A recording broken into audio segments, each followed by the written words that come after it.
It all began with a wrong turn. Elliot James was a freelance photographer on his way to a remote wildlife reserve nestled deep in the Blue Ridge Mountains. He had planned the trip for weeks, mapping out every turn, every stop, every rest point. But somewhere along Route 72, just after the fog rolled in, the GPS glitched. The map spun, the screen went black. He pulled over, frowning at his phone, tapping the screen, still dead, no signal.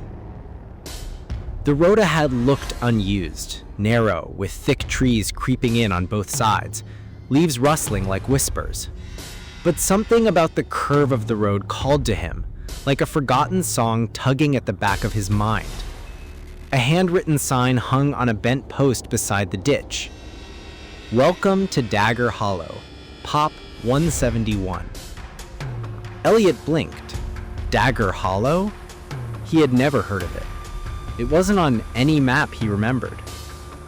He hesitated only a moment before curiosity won. He started driving. The road narrowed further, as if nature was trying to erase it. Branches brushed against his car. After 10 minutes, the trees opened into a small clearing. A town frozen in time. Wooden buildings, weathered and gray. A gas station with analog pumps. A diner with a flickering sign. Everything looked untouched for decades, but strangely maintained. He stepped out. The air was thick, not quite fog, not quite smoke, just heavy. It felt like walking underwater. The gas station door creaked open before he touched it.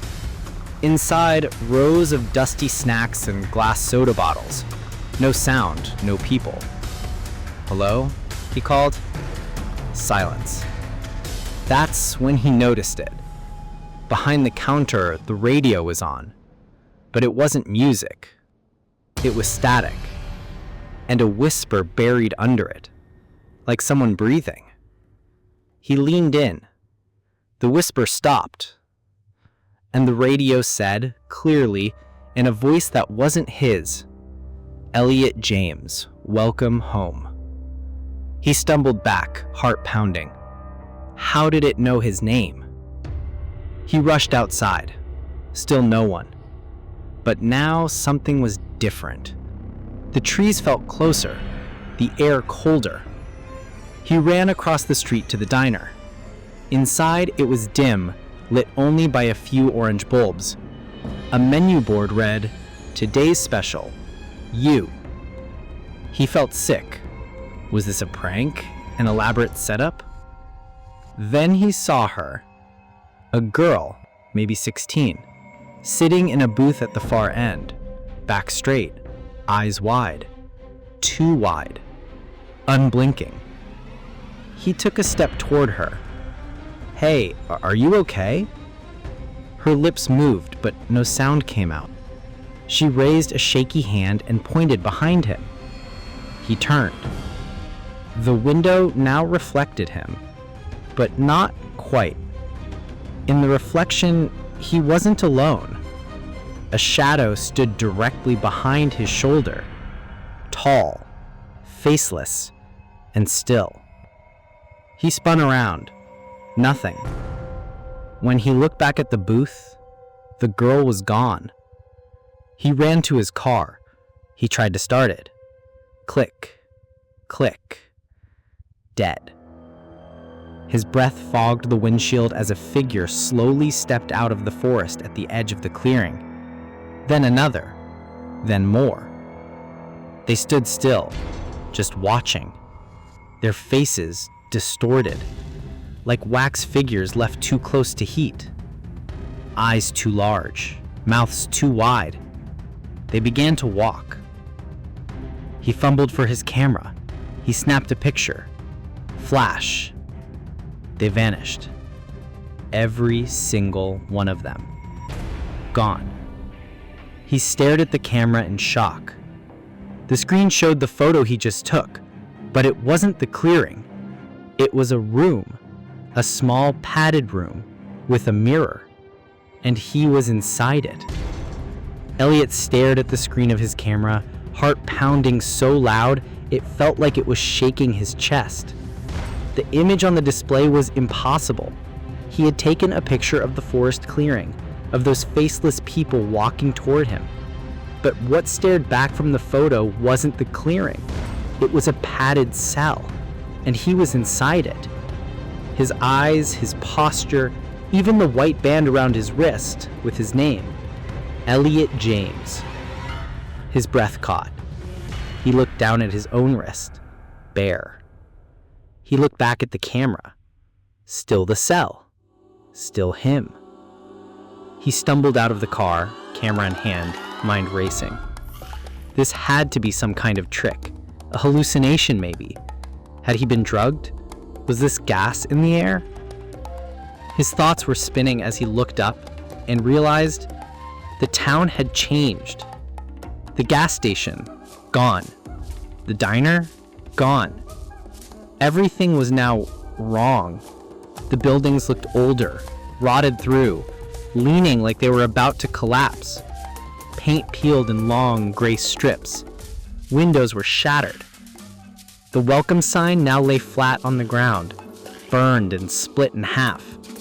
The number of people, Pop 171, had been scratched out, violently.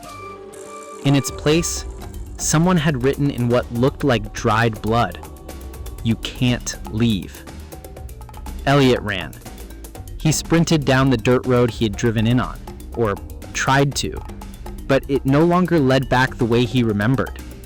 The trees twisted into strange shapes, roots cracking through the path, branches like claws. It was like the forest was alive, reshaping itself. He tripped, fell hard, dirt in his mouth. As he stood, something crunched beneath him. He looked down. It was a photo of him sleeping in his own apartment, taken from inside the room. Elliot felt his skin crawl. He didn't own any cameras in his bedroom. No one should be able to take this picture. He flipped it over. In neat black ink were the words, "You've always been here." Suddenly, a sound behind him. A sharp click, like an old cassette tape rewinding. Then a voice, familiar, robotic. His own voice. "You remember, don't you?" He turned, slowly. A tape recorder sat in the dirt, somehow untouched by the damp. He pressed play. His own voice crackled through the static. "It starts when you see the girl. After that, the others come. But it's not the town that traps you. It's your memory of it. Forget, and you might escape. Remember, and it becomes real." The tape ended with a hiss. He dropped it, stepping back, and slammed into something solid. A person. He spun, breath caught in his throat. It was the girl again, the same one from the diner, still silent, still staring. But now she was holding something. A book. She handed it to him with trembling fingers. Her lips moved again, and this time a whisper. "Don't read it out loud." Then she was gone. Elliot looked down. It wasn't a book, not really. More like a ledger, bound in cracked leather. The title faded. He opened it, just a little. Inside were names, dates, photos. Some black and white, some recent. One of them, his. He flipped to the next page. It was blank. But as he stared, letters began to form as if being written by invisible ink. Entry complete. Elliot James. Welcome to Dagger Hollow. He dropped the book and backed away. He didn't want to know what happened to the other names. He turned and ran again, deeper into the forest, where the air grew thicker, colder. His camera bounced against his chest, still powered on. He raised it instinctively and took a picture of the path ahead. Flash. When he checked the screen, it didn't show the forest. It showed the girl. Only now, her face was different. Hollow eyes, mouth open in a scream, blood trickling from her ears. He dropped the camera. The forest was whispering again. Thousands of voices, layers and layers of them overlapping, undistinct, except for one clear voice that cut through them all. You were supposed to forget. Elliot felt his knees give out. He sank to the ground, clutching his head. Then, silence. He opened his eyes. He was in a room. White walls. A chair. A mirror. The same room from the photo. His heart raced. No windows, only a single door, and the mirror. He approached it. His reflection stared back, but again, it wasn't quite right. The reflection smiled. He did not. And then it moved its hand before he did. Elliot stumbled back. The mirror rippled like water, and a hand began to push through. Pale, thin, human-like, but wrong. It reached for him. He screamed. Elliot's scream echoed in the white-walled room, bouncing back at him like mocking laughter. The hand, thin, gray, and trembling, continued to push through the mirror's surface like it was made of liquid mercury. He backed against the far wall, heart hammering so violently it was hard to breathe. Then the hand stopped. It hung there in the air, twitching, and slowly it began to point, right at him. Elliot didn't know whether to run or beg, but then the mirror shattered. Not exploded, not cracked, just broke apart into 100 shards that hovered mid-air like frozen rain. Each shard showed a different version of him. Some old, some younger, some screaming, one crying in a hospital bed. And one was smiling.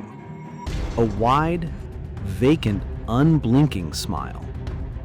That version of Elliot leaned in, as if closer to the glass than the rest, and whispered, "It's not the town that traps you. It's you." All the shards fell to the floor at once, the clatter sharp and metallic, but none of them broke further. They simply lay there, motionless. Except one. It pulsed faintly, like a heartbeat, and it began to show something else. Not a reflection. A place. A hallway. Dim, flickering lights. Faint footsteps. Then a door. Heavy. Rusted. A label. Patient records. Elliot didn't want to look, didn't want to care, but something inside him was dragging him toward that pulsing shard. When his fingers touched it, the room vanished. Gone. Wiped clean. He was standing in that hallway now, the one from the mirror. Fluorescent lights buzzed overhead, strobing in long blinks that made the world stutter like a broken film reel. The air smelled of mildew and metal. He walked. Each step echoed as if the building was hollow beneath his feet. The door labeled Patient Records creaked open before he even touched it. Inside, dusty file cabinets lined the walls, stacks of papers scattered across a single desk. A thick old computer sat in the corner, screen glowing softly despite not being plugged in. The monitor displayed a single file name, James Elliot, admittance date, unknown. He stepped forward, double-clicked, and the screen went black. Then, a video began to play. Grainy footage, a hospital room, a younger Elliot, maybe college age, strapped to a bed screaming. A nurse scribbled something on a clipboard. Another man dressed in a dark coat stood in the corner watching. His face was blurry, like the camera couldn't capture him fully, but his voice was clear. This one remembers too much. Let's see how long he lasts in Dagger Hollow. Elliot stepped back from the monitor, bile rising in his throat. He had been here before. Not just the town, this place, this room, the hospital. He was a patient. Or he had been. But when? And why couldn't he remember until now? He opened one of the file drawers. Each folder was labeled with a name. All the people he'd seen. The diner waitress, the gas station owner, even the girl. He found her file. Subject 19. Age 16. Initial symptom? Repetition of future events. Final stage? Silence. A note was scribbled on the inside. Has begun appearing outside containment zone. Possible breach of cycle. Cycle? He pulled out his own folder. Empty. Except for a single photo. Him. Standing at the entrance of the town, same as before. But this time, in the background, there was something new. A sign. Almost impossible to see through the trees. He squinted. It read, "You're not supposed to be here." Suddenly, a loud bang behind him. He spun. The man in the black coat stood at the door, still blurry, still unreadable, but now closer. He didn't speak. Just pointed. Elliot turned to run, but the hallway was gone. Now it was the woods again.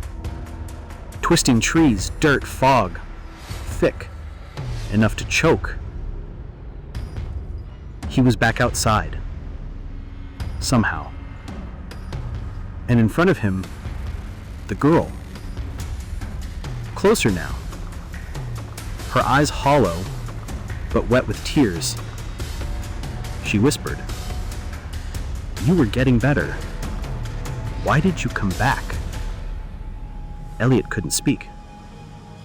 The truth was clawing at the edges of his mind, but he couldn't grab hold of it. He tried to ask her, "What is this place?" But she was already backing away. And as she vanished into the fog again, she left behind something. A key. He picked it up. Engraved on the handle was a single word. Exit. That word filled him with something he hadn't felt in hours. Hope. He ran. Faster than before. Dodging trees. Breath ragged. Each step crunching on leaves and bone. Yes, bone. He didn't look down. He saw a shape ahead. A door. Standing alone in the woods. No walls, no frame. Just a black wooden door. Hovering, slightly off the ground. He approached it. The key pulsed warm in his hand. He pushed it into the lock. It fit. Click. He turned the knob, and the world twisted. Colors bled. Sounds shattered like glass. His vision blurred until everything went black. Then light. Soft. Golden. He was sitting on his apartment floor. His camera in front of him. Phone buzzing with a text from a friend. "Hey man, you okay? You've been offline all weekend." His hands were shaking. He stood, walked to the mirror. His face stared back. Normal, tired, pale. But then, on the back of his neck, a mark. Like a faded hospital wristband. He tried to wipe it off. It didn't budge. And on the mirror, written in condensation, 3 words appeared. "See you soon." Elliot couldn't sleep that night. Not because of nightmares, but because he didn't dream at all. His mind was blank. No thoughts, no images, just darkness. He stared at his ceiling until morning. That faint image still burned in his memory. The mirror, the fog, and the words, "See you soon." He rubbed the back of his neck again. The mark hadn't faded. If anything, it was darker, like it was inked into his skin. He tried to return to normal, poured himself a cup of coffee, turned on the TV, checked his messages. Everything looked the same, but it didn't feel the same. The air in his apartment was still, too still. Not just quiet, but dead. Even the hum of his refrigerator sounded off, like it was playing the wrong frequency. And then he heard it. Faint, but there. A tapping. Inside the wall. He froze. It wasn't pipes, not the building settling. It was rhythmic.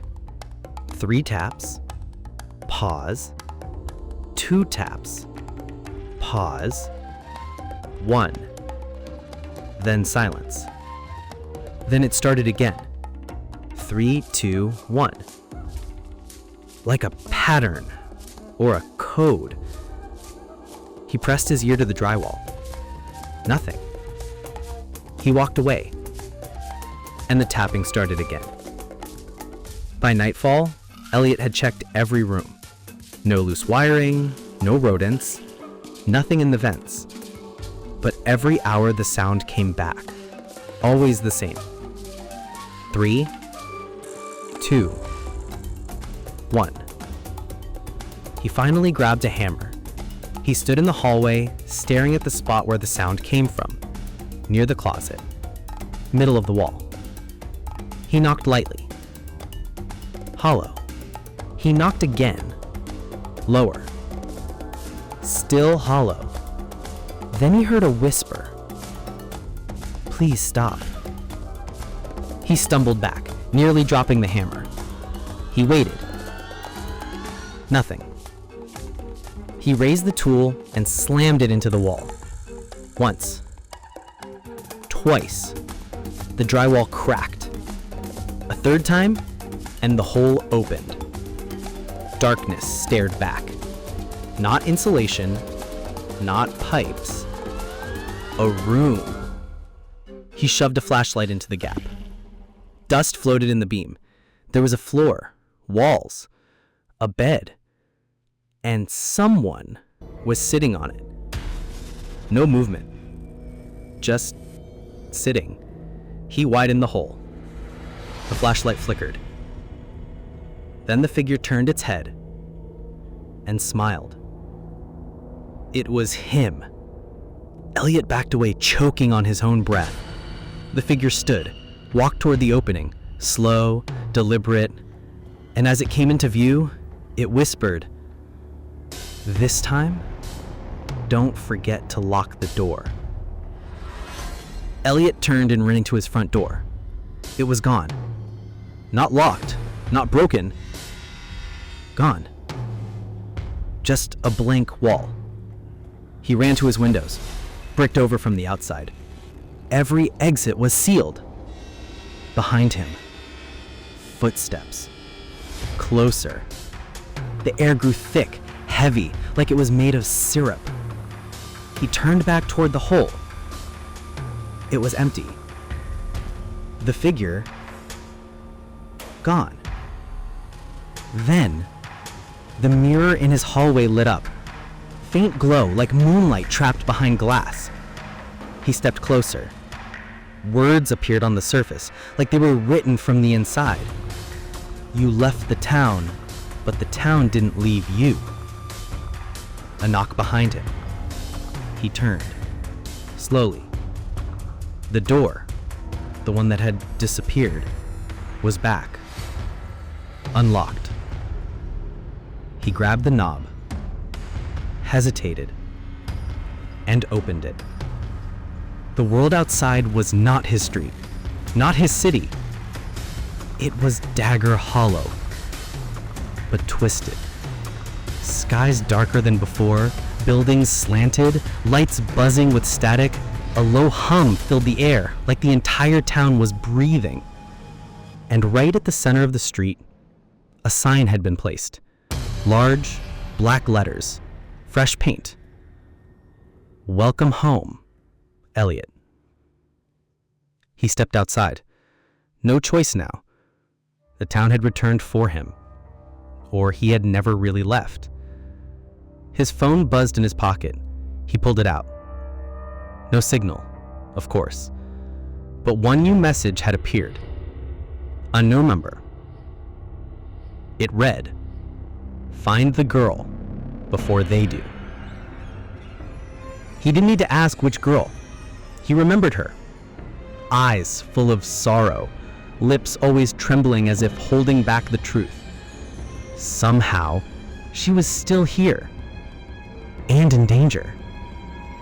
He walked past the empty diner. The chairs inside were overturned, the windows scratched with claw marks or maybe fingers. Past the gas station, its pumps were missing, just torn concrete in their place. And then he heard it. A scream. Far off, but clear. Female. Terrified. He ran.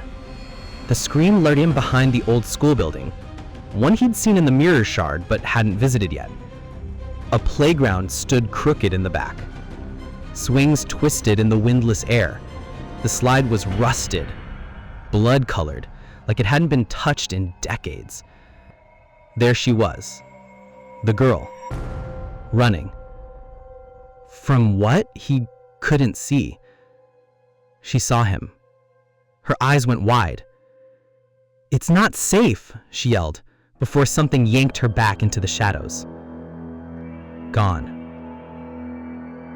Elliot sprinted. He reached the spot where she vanished. A hatch in the ground, half open, scratched with the same message. Patience only. He opened it all the way and climbed down. The ladder led into darkness. Damp, metallic, endless. Finally, his feet hit stone. He was in a tunnel, pipes dripping, moss growing on concrete. He moved forward, flashlight in hand. Faint echoes surrounded him. Then, a voice. "Why did you come back?" It wasn't the girl. It was his own voice, repeating, over and over. He ran. Faster. Until the tunnel ended at a large metal door. Same symbol as the key from before, but this time, no lock. Just blood smeared across the handle. He hesitated, then pushed it open and stepped inside.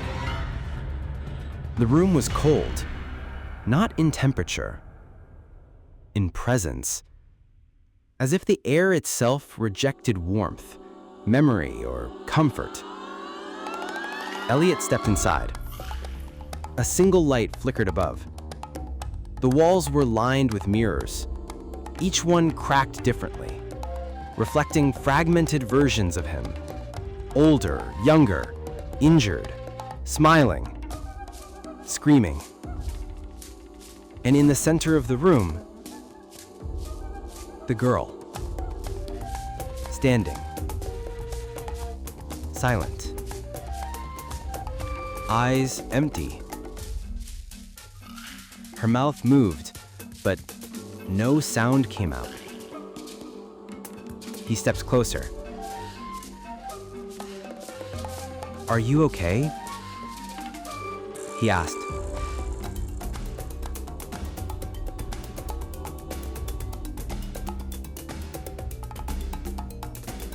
Still nothing. She raised her hand, pointing behind him. He turned, and that's when the door vanished again. The room shifted. Mirrors rippled like water. The girl finally spoke, but her voice was layered, like dozens of voices stacked on top of each other. "You never left the facility, Elliot." His heart dropped. "No, I escaped. I saw the exit. I was out. You saw what they wanted you to see." Suddenly the mirrors changed. Now they didn't reflect Elliot. They showed others. Men and women all wearing the same mark on the back of their neck. Some screaming, some catatonic, some strapped to gurneys. One by one, each mirror shattered, until only one remained.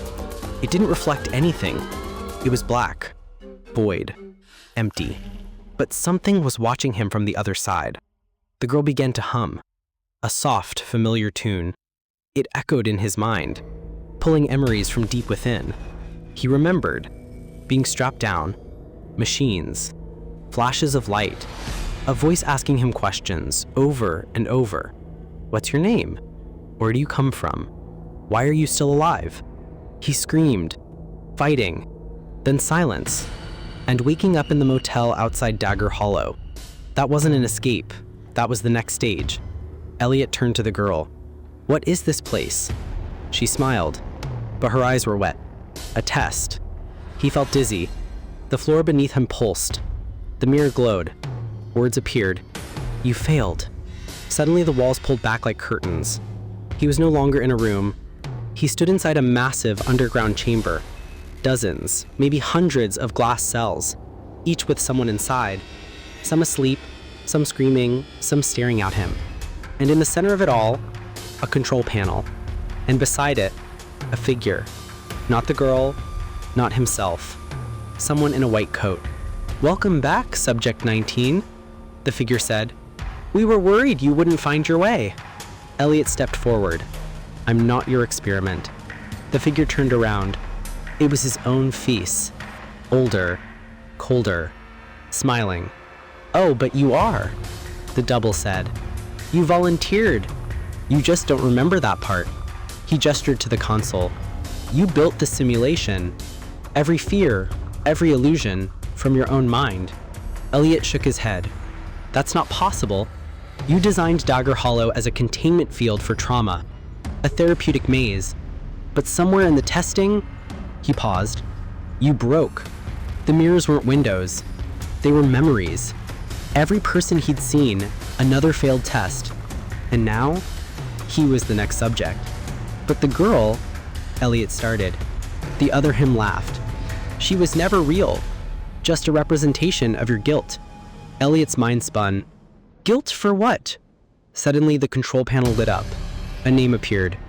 Emily Winters. Status. Deceased. He stared at it and remembered. She was real. She was the first. The girl from the original simulation. He'd watched her deteriorate in the experiment. He'd let it happen. He never stopped the test. That's what he was trying to forget. You created this place, the double said, stepping closer. But now it needs a new overseer. The lights dimmed. All around the chamber, the cells powered up. Subjects stirring. Some screaming his name. Others begging for help. You can leave, but only if someone takes your place. Elliot looked at the control panel, then back at the only remaining mirror. It now showed one image. Emily, alive, smiling, holding out her hand. He closed his eyes, let the hum fill his ears, then stepped forward, not to the mirror, but into the console seat. His body went cold. The mark on his neck burned one last time. And then, peace. The chamber lights dimmed, the mirror faded, and Elliot was gone. Hours later, or maybe years, a new subject opened his eyes in a motel room just outside a town that didn't exist on any map. A map Elliot once designed. And outside, a wooden sign creaked in the wind. Welcome to Dagger Hollow. Underneath it, population, variable.